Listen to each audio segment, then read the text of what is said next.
A lei do silêncio defende os cidadãos que estão expostos a ruídos altos. Mas nem sempre essa lei é cumprida. De acordo com especialistas, o limite permitido para barulhos sem danos para a saúde é de até 85 decibéis.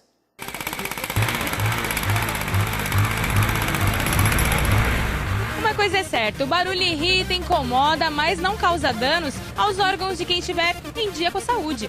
Mas os especialistas alertam, quem for hipertenso ou estiver muito estressado, a poluição sonora pode sim causar danos à saúde humana. Entre os principais sintomas estão dores de cabeça, músculos contraídos que liberam substâncias inflamatórias, úlceras, gastrite e o aumento dos riscos de infarte e derrame. A poluição sonora, ela, além de ter a lesão auditiva, ela tem uma lesão psicológica também no indivíduo. O indivíduo vai ficando cada vez mais estressado, a pressão sanguínea aumenta, o músculo contrai, você começa a ficar intolerante, o seu limiar auditivo ele tem que aumentar um pouquinho, então a gente chama de perda auditiva transitória, temporária. É muito comum a gente ter uma queixa de pessoas que vêm até a gente e falam: doutor, eu não estou escutando, eu não entendo direito o que as pessoas falam. Pessoas jovens. No meu trabalho, eu trabalho ali na Faria Lima, chega no fim do dia, não entendo nada, doutora. O que é isso? É essa perda, essa fadiga auditiva, que a gente chama, em que o ruído é tanto que as pessoas têm que ir falando cada vez mais alto e o ouvido vai mudando o limiar.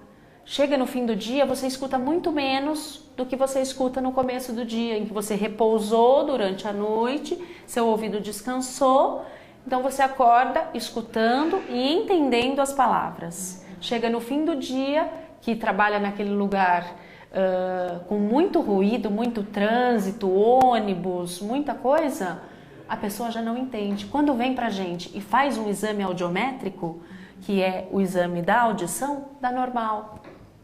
Então isso é só a fadiga auditiva. É só justamente por conta da exposição aos ruídos. Algumas pessoas são geneticamente mais propensas a ter lesões auditivas e outras não. Tá? Mas o estresse em geral é o que mais atrapalha.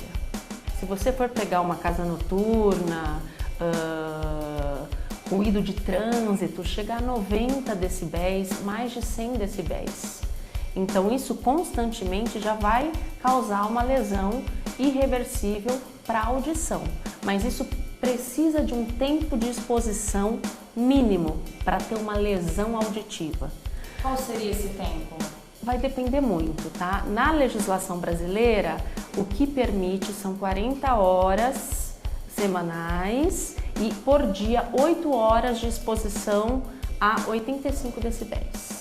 No máximo de 85 decibéis. Os saques do FGTS começaram no último dia 10 e foram divididos em um cronograma conforme a data de nascimento de cada trabalhador. No caso dos aposentados, o benefício já pode ser retirado independente do calendário. Aposentados com 70 anos ou mais podem sacar os recursos depositados em contas inativas do Fundo de Garantia por tempo de serviço, independente do cronograma divulgado pela Caixa Econômica Federal. De acordo com o governo, serão depositados R$ 1 bilhão nas contas inativas. Já os valores das contas ativas também podem ser retirados pelos idosos em alguns casos, como a compra da casa própria, tratamento de doença grave, aposentadoria ou demissão sem justa causa. A única exceção são para os aposentados que voltaram ao mercado de trabalho. Esses só poderão sacar o FGTS depois de encerrarem um novo vínculo empregatício. E para quem está procurando em informar o valor da declaração de imposto de renda, a Receita Federal recomendou que os contribuintes deverão adicionar o recurso na declaração do ano que vem, como rendimento isento e não tributáveis. Fique agora com outras notícias regionais no Plantão da Redação.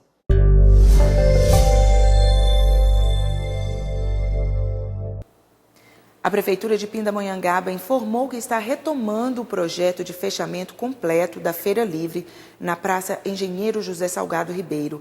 A construção de um mezanino e mais um pavimento na área também está sendo estudado. E a solicitação para a isenção da taxa de inscrição do processo seletivo das faculdades de tecnologia está disponível até o dia 6 de abril. Os interessados devem ter concluído o ensino médio em escolas públicas ou com concessão de bolsa nas privadas. Os benefícios podem ser para isenção total ou de 50% na taxa de inscrição. Fique agora com a previsão do tempo. Kivia Henning, repórter setorial.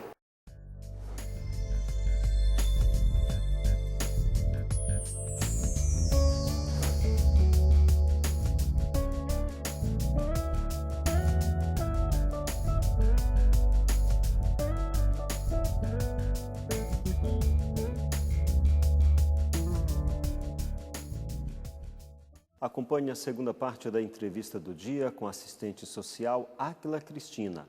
A pauta é trabalho infantil. Nós estamos falando sobre trabalho infantil. Estamos recebendo aqui a Áquila Cristina Mendes. Ela é assistente social, atua na Prefeitura de Taubaté em convênio com o governo federal desenvolvendo o PET, né? Programa de Erradicação do Trabalho Infantil. E nós fomos ao intervalo e eu tinha proposto que você nos falasse a respeito de como esses casos de trabalho infantil chegam até você para dar essa assistência. A família recorre, pede ajuda, denúncia de alguém que esteja havendo alguma situação irregular, existe um telefone disponível para efeito dessas colocações. Como é que funciona isso, Áquila? Atualmente, nós temos disponível no site da Prefeitura o formulário de notificação das situações de trabalho infantil. Então, a gente está mapeando o município das áreas de maior incidência de trabalho infantil para estar desenvolvendo ações específicas nessas áreas. Então, dentro do site da Prefeitura, na aba da Departamento de Inclusão Social, temos a abinha do PET, que tem os formulários para preencher, tanto os profissionais da rede, da Secretaria da Educação, da Assistência, né, o CRAS, o CREAS, como do próprio munícipe, que pode estar preenchendo o formulário, encaminhando para o e-mail do PET. Também temos o Disque 100, que é o número do governo federal, para todas as situações de violação de direito, que o trabalho infantil ele configura como violação de direito. É 100. 100. Aí a pessoa liga para lá e eles fazem a transferência do problema para cada encaminha para o unidade. Você tem ideia de como é que funciona isso aqui no Vale do Paraíba, as outras prefeituras? Todas elas já têm esse PET instalado, você sabe dizer? Então, as prefeituras que aderiram ao programa são os municípios que têm maior incidência de trabalho infantil, né? Na região, a gente tem São José dos Campos, Taubaté, Potim, Aparecida e Caraguá, São Sebastião e Ubatuba. E aí, nesses locais também... Pinda também. Já funciona de uma forma integrada.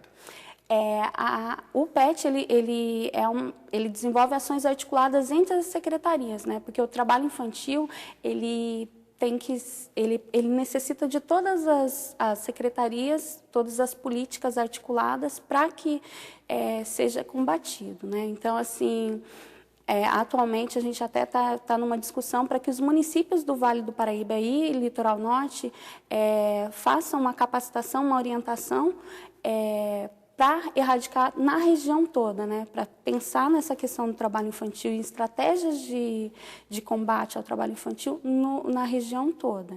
Então, é pensado nessa questão do trabalho infantil no Vale do Paraíba como um todo. Áquila, essa questão de explorar o trabalho infantil é tipificado como crime? Sim, o trabalho infantil ele é qualificado como violação de direitos, ele não é questão de crimes, mas as empresas que recrutam crianças e adolescentes para exercer essa atividade ilegal, né, ela pode ser responsabilizada. Então, o Ministério Público do Trabalho, ele também atua junto com o programa, inclusive tem uma campanha bem forte, né, a nível nacional, que é Chega de Trabalho Infantil, que tem até alguns artistas participando, que vem nessa questão de responsabilização mesmo das empresas que acabam contratando crianças para distribuir panfleto, né? Em condições mais precárias mesmo. Nessa condição de empresa também se equipara o empregador doméstico? Também. Também. Também. É importante também colocar que o trabalho infantil, para combater, né, principalmente na questão da adolescência, a gente tem que incentivar o jovem aprendiz, que a partir dos 14 anos ele pode estar sendo inserido no mercado de trabalho com todos os direitos trabalhistas assegurados, né? E trabalhando numa condição, com registro em carteira, com toda a tranquilidade. Através do CIEI, né? E através também, do CIEI. Lá em Taubaté vocês têm um programa muito legal, que é o SOAPRO. A Guarda Mirim. Então, assim, a gente tem várias ações que o programa estimula, né? O programa de aprendizagem, né? Que o adolescente ele vai estar aprendendo a exercer a profissão sem comprometer a questão do aprendizado na escola, né? Da educação formal. Muito legal. Agora, vocês aceitam voluntariado de pessoas que queiram atuar também nesse trabalho, ajudar as campanhas e tudo mais? Então, a campanha do PET, né, da erradicação do trabalho infantil, ela é feita por todos, né? Então, assim, a população se conscientizando. Em junho é comemorado o Dia Mundial do Combate ao Trabalho Infantil. Então, vão ser realizadas várias ações no município, né? E antes disso, a gente tem várias campanhas já em exercício. A gente fez no dia 10 uma campanha de prevenção, de orientação à população sobre as questões do trabalho infantil. Então, assim, todas as pessoas podem contribuir de forma a estar refletindo sobre o assunto, né? Porque nós temos ainda mais um minutinho. Eu queria que, já que você falou sobre essa campanha internacional, que números o Brasil poderá levar esse ano em termos de avanço nesse programa? Você tem uma ideia de melhora, de figura do país perante o mundo? Então, assim, o Brasil ele tem avançado na questão da erradicação do trabalho infantil a partir do momento que começou-se a discutir sobre essa questão, né? Trouxe essa reflexão para o Brasil, para a população, já diminui a incidência de trabalho infantil a nível nacional, mas ainda tem muito a ser feito, né? Então, assim, a população tem que se conscientizar, os profissionais estão trabalhando arduamente para combater essa questão do trabalho infantil, mas é um trabalho contínuo, né? É uma coisa que a longo prazo e tem constância, né? Não dá para ser fragmentado. Então, assim, todos os municípios, os estados estão trabalhando para que essa questão do trabalho infantil seja minimizada e erradicada. A Áquila Cristina Mendes é assistente social. Ela atua no Programa de Erradicação do Trabalho Infantil em Taubaté, um programa desenvolvido em parceria com o governo federal. E ela nos trouxe informações muito importantes aqui. Criança tem que brincar, estudar, e aí, estudando, se preparar para um dia vir a trabalhar dentro da legalidade. Aos 14 anos, como menor aprendiz, com carteira assinada e todos os direitos trabalhistas, ou aos 16, né, já numa forma mais efetiva. E a questão é de todos nós, né? O número 100, 100, é sugestivo. Sem criança trabalhando. Criança tem que estar na escola ou brincando.